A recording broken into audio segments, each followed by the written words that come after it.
name is Andrea Picchi, and I'm head of experience design for River Island, which is a high street fashion retail company. How do I define omnichannel in the context of retail? Well, actually, it's true for all the contexts. Omnichannel is about options, giving option to people, giving them the ability to navigate the journey that usually your product or service defines, right? So it's when you design an ecosystem, you want to just provide different way of going through your user journey.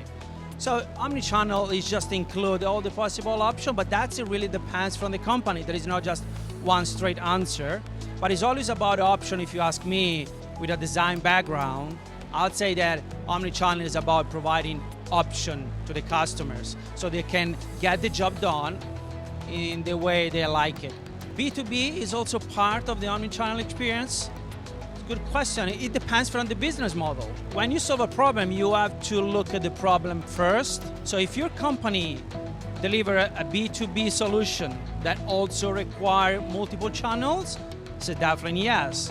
It's just for the sake of it, being omnichannel, like a delivery web, delivery mobile, delivery wearables, or other type of technologies, just for the sake of it, I'd say no. Solution should be just tailored on the problem, right? So it depends from the company and the business model. Today, more often than not, a solution is deployed in an omnichannel way because the world we live in, but it's never like wrote in the stone. As I say, it depends for your business.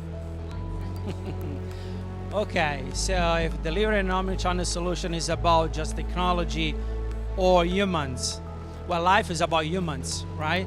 And business is about humans, and everything we do as a social animals is about humans. So, of course, it's about humans and also technology, because we use technology to deliver solutions. So, some people, they fixate on the technology, thinking that is the main problem when they can't deliver an omnichannel solution. As a psychologist, I can tell you that it's always about people and their mindset and about behavioral change. If you're working in a different way in the past, it's more about understand how to change people's behavior in order to deliver omnichannel solution more than fixating on the technology, think that is the problem, which is actually, it's never the case. So we can't ignore the technology part.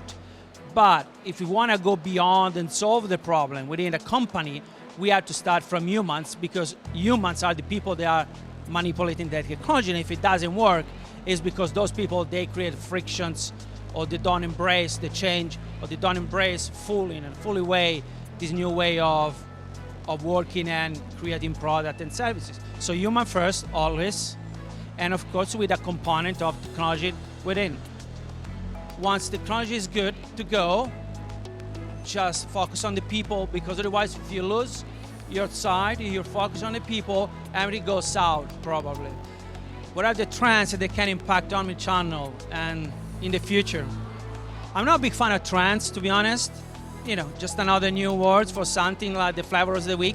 I'd say that we know that AI, technology in the form of AI, is changing, because AI is about extracting meaning from data, and today we collect more and more form of data. So it will be about AI for sure, but a little more articulated than that. It will be depend, of course, based on the business model, the way we want to deliver the solution across physical and digital, because we will need to use AI in different ways, depends from the environment. So I'd say definitely, so it's a wise usage of AI. We can consider a trend. There are other stuff, but it's still not as common as we like to think. So AI probably is the more trendy now. If we're still working in an old-fashioned way, divided into channels, or if we have an omnichannel mindset through and through, which is no, unfortunately not. Because that is about, again, it's about people, right? And if you remember, there is an old saying in the design world, look at the homepage, you will know how the company is structured. It's because everyone is fighting for a small piece of space in your home page, right? Same story for the omnichannel. It depends how the company is structured, organized. You will have different people in charge of different things, right? So if you don't go through an organizational design process and you align every single initiative towards a common goal, for example, having like a common shared KPIs across the company, which can be customer satisfaction, which can be even happiness, right? For the people, depends from the problem that you have. You end up being in isolation, even if you have multidisciplinary team and product teams, because different KPIs drive different behaviors, right? And if you have a product owner that is rewarded for delivering on time, and then you have a designer that is rewarded for delivering great customer experience, and then you have a developers that is rewarded by the company for writing X line of code, you will get 3 different behaviors. So when you want one thing from all your guys, it just doesn't happen, right? So it's less common as we like to think, because again, it's about people and it's about unifying behavior within the company, which it takes, if you start from an average point, probably 5 to 10 years. So I'm comfortably saying that is a big no in general, even if many people are aware and they're starting change things to point in that direction.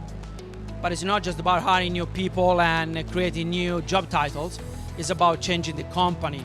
Should we just have metrics around omnichannel or just focus on the customer, right?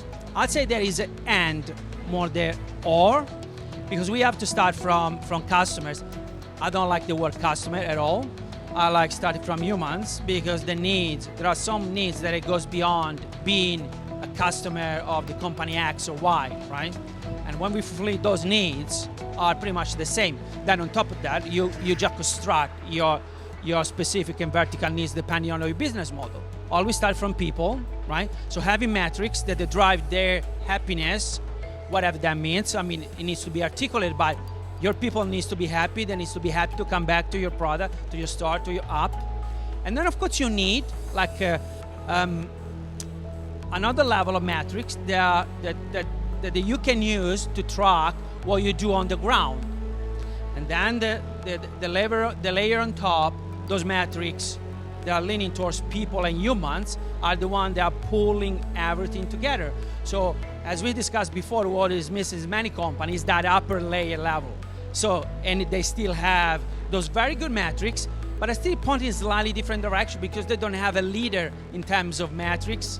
So what are the chances? Let's say you jump on a big ship, right? And you don't have a captain. What's the chance that you go in your favorite place, right? If you don't have a plan, and it's very low.